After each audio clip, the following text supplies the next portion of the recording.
Hi, I'm State Senator Kevin Parker. This is my legislative report here with Kate Breslin, the president and CEO of the Schuyler Center. Great to have you back here again. Would love to have people just kind of understand first, what is the Schuyler Center and what is the important work that you do here for the state of New York? So I like to tell a story about the Schuyler Center, and that is that in the mid-1800s, Louisa Lee Schuyler, the great-granddaughter of Alexander Hamilton, came back from working with the Sanitary Commission in the Civil War, trying to help keep people healthy. And she became aware of the conditions in the poorhouses in New York State. So this was a time when we used to institutionalize people because they were poor. And she found that there was no running water, no ventilation, often no heat, often no food. And she gathered together her friends from kind of civil society in New York State, and they went around to the poorhouses and they documented the conditions. And then they carried those documentations to Albany and demanded change from our policymakers. And the reason I like to tell that story is that that's what I try and seek to do, is hold government accountable for the things that it's responsible for. That's a lot of work. Yeah, it really is. And especially when we're thinking about people whose voices otherwise go unheard, Right. like whether it's people in the poorhouses or children in the child welfare system or in the juvenile justice system, or even just young children whose families don't have access to the halls of power. So trying to make sure that our government is doing right by people who don't have enough money to hire lobbyists and come meet with you and your counterparts. Right. So the Schuyler Center is an anti-poverty organization, right? Yes. You guys do research, advocacy, Yes. right? Any direct service? We do not do any direct service, and we do not take government funds. Right, that's great. So you raise money privately and Yes. from foundations and such. Foundations and individuals, Okay. yeah, who believe that government should be held accountable for creating opportunity for those most in need. How long have you been doing this work? Well, first of all, how long has the Schuyler Center been around? We were founded in 1872 Wow. as a charity, or now known as a nonprofit in New York State. So about 130 years? Yeah, we're approaching 150. 50, wow. Yeah, we're about to celebrate You guys don't that. look like a day over 120. Why, thank you. And yeah, so I'm proud to carry on that legacy. And I've been doing this work for the Schuyler Center for Analysis and Advocacy since 2010. Wow, congratulations. Yeah, now, thank now you. tell a little bit about your journey and kind of what are the things that you did prior to coming to the Schuyler Center. I've always been interested in policy. I found that in different work that I've done, whether it was as a Peace Corps volunteer in West Africa or doing eviction prevention, that it's hard to make changes on the ground unless the ground is fertile. And so I think of policy change as one way that we can make the ground fertile for all the things that need to happen in our neighborhoods and our communities. And our legislators and our governor have the opportunity to make the ground fertile or contribute to its desolation. And so what I realized in doing direct services was I wanted to be able to contribute to what I think of as making the ground fertile. And much of my past has also been in budget. So I pay a lot of attention, as you know, to the state budget and to other budgets, because we can have beautiful ideals and put forward great ideas, but if we don't have the resources to back it up, then we're not going to move anywhere. Absolutely. I always remind people when they come to Albany that budgets are not documents about numbers. They're really documents about values. Yes. And, it's one Yes. thing if somebody says something, it's another thing if you see if they have a funded commitment to that ideal. And certainly that's one of our challenges here in Albany. Yeah, and I agree. Oftentimes people sort of say budgets, ho-hum, and that's why actually right now, one of the things that we've been doing is looking at very recently, the governor released his proposed budget for the state of New York, as you know, but just to kind of. Yes. And what we do in our organization is analyze that. We go into the budget documents. And what we're right in the middle of now is getting ready to release our reports showing people what's in the budget for children and families living in poverty. And we're also, though, looking at what the governor said in his State of the State briefing. And always asking the question of my staff, okay, the governor said this in the briefing. Is it backed up with budget numbers? Right.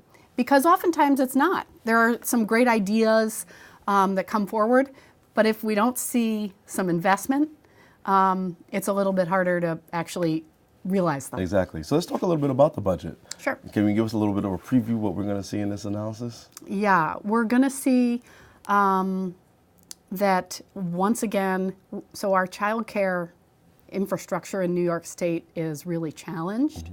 Child care is for working families one of the biggest expenses. It rivals or sometimes exceeds the expense that a family would pay for college or even for rent or mortgage. And right now, it's very hard for working families, and especially low-income families, but any working family, to cover child care expenses. And at the same time, the state and the government does help with some amount of child care expenditures, but that funding only reaches 20% of income-eligible families, and that's low-income families. So what we were hoping for was to see some serious investment in child care. We saw very little investment, once again, in child care, for low-income families, or really in shoring up our whole system of child care. And that's important not just for the children, but also for these families who are struggling to make ends meet. So if you, even if you have a job, if you don't have access to proper and affordable and safe child care, then you don't have really an opportunity to take advantage of that economic offering to you. So. Absolutely, and add into that, if you don't have the opportunity to find childcare and the stress of what happens when you either can't find childcare or it's extremely unaffordable, or you are questioning whether your child's in the best quality situation that they can be. So it can be financially challenging. It can be challenging for a family that's trying to work, and it can create additional stress for a family that's already very stressed out. What else are we seeing as it relates to poverty in the state? Because I think that the sense is that New York is a fairly, and I think even by New Yorkers, right, is a fairly rich state, and so people don't necessarily think of us as having a high level of poverty in the state of New York. Is that in fact the case, or? So let's start with the data, which is what we like to do. Great. So about 1 in 5 kids in New York live below the poverty level. Wow. And the poverty level, so that's 100% of the federal poverty level. Which is what, do we? Which is, for a family of 4, about $25,000 a year. Wow. So that's a lot of kids. Right. And then... And that's the national poverty level, which is probably not even significant, especially you start talking about New York City or the downstate region, which is we talking about Rockland, Westchester, New York City, Nassau, Suffolk, where it's a lot higher kind of in that area. And so... Right, so the poverty level, as you said, is set nationally. Yeah. And there have been arguments for kind of more regionalizing it. Frankly, all of New York, it tends to be more expensive than the rest of the nation. Right. But then, as you just said, the downstate area, however you define it, even more so, meaning that everything is more expensive there. Right. And so a lot of kids living in poverty. And then if you look at 200% of the federal poverty level, so under about $50,000 a year, 40% of our kids are living at below 200% of the federal poverty level, which is, a lot of folks would say that's really what it would take to make ends meet. Right. And what that means is 40% of our kids are living in families where they are potentially one paycheck away from, making rent. They are often food insecure is the term. They don't necessarily know that they're going to have enough food to last a month. And then, add to that other expenses that they might come to. So we know that a lot of kids are living in poverty. And most of those have a parent who works at least part-time. And So this is the working poor. This is not even just people who are just Right. on, public it's assistance. inclusive of, Right. yeah. And so I think we need to be thinking about that. We also know that in certain communities, well over half of the kids are living in poverty. The other thing to keep in mind is that our youngest children are those most likely to be living in poverty. So if you think about it, it's our youngest children who are children and families who are maybe just getting started. So our youngest children at a moment when they're at their most vulnerable, Right. At a time when stress can really impact their brain development, at a time when being in a high quality childcare setting is really important, at a time when having parents who are attentive to their needs and engaged is exceptionally important to their developing brains and bodies. That's the time when kids are most likely to be in poverty. So what we've been doing at the Schuyler Center is really thinking about what can policy do to support kids and families. You can't support a kid without Right. Right. figuring out how do you help a family. And so what is the state doing around that, and what can we be doing better? So one thing that is very exciting that got passed in last year's budget is the Medicaid program. So Medicaid is the insurance that covers low-income kids, parents, and people with disabilities. It's funded by the state and federal government, and the Medicaid program, so again, health insurance for people who have low incomes, Medicaid covers 60% of kids who are 0 to 3 years old in New York State. So well over half of kids 0 to 3 are covered by Medicaid. And at the same time, we know that for kids 0 to 3, if they're not in childcare, the one system that they probably are touching is our health system. Because most kids are covered, and most kids do at least get to the doctor to see, to get their immunizations and that sort of thing. So it means that we have this great opportunity through our health system to touch kids and families who are covered by Medicaid. Right. And so last year, the Medicaid program made some very specific investments in supporting children and their parents who are age 0 to 3. So, for example, investing in a program called Reach Out and Read, which helps pediatric offices to connect with parents, to get them books and help them understand the value of reading to their kids. Right. And then also things like, what Medicaid pays for really matters. As we Right. talked about earlier, money matters.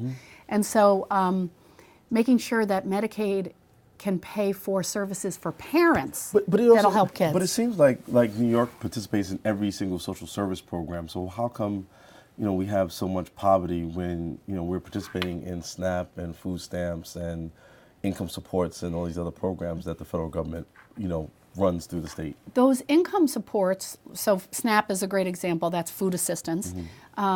Those income supports actually go a long way to helping alleviate the stress and the insecurity of poverty. So the poverty measure doesn't take into account how much those help. Right. So arguably, I think we need to make sure we're calling out the value of things like SNAP and like Medicaid, because without them, I think we'd really see an even worse situation. So we have a lot of kind of issues. We have a lot of, poverty. The poverty is concentrated with children. We need things like childcare. We need more supports around Medicaid. We need more income supports for families. Yeah, right? and we need to recognize that families matter, not, that we need to, if we're going to try and help kids, we need to help families. And there's one other thing I wanted to just mention, because I don't think it's getting enough attention. Like budgets, it's something people sometimes say ho-hum. Right. That's the census. Right. Okay. There's a real concern. The census is money and power. It drives how much money New York has, and it drives how our representation works. Absolutely. And we need to make sure that we're getting a solid count in New York in 2020. Kate Breslin, thank you very much. You and the Schuyler Center are doing amazing work, and I'm really happy to have you on my show again. Thanks. The issues around poverty, and particularly for poverty for children, are critical in our state. We need to do a lot more. I'm committed to working with Kate Breslin and folks at the Schuyler Center and others around these important issues. And I'd like to hear from you about your thoughts on how we should be addressing these things in the state Senate. So give me a call. I'm State Senator Kevin Parker. And until next time, this has been your report from the New York State Senate.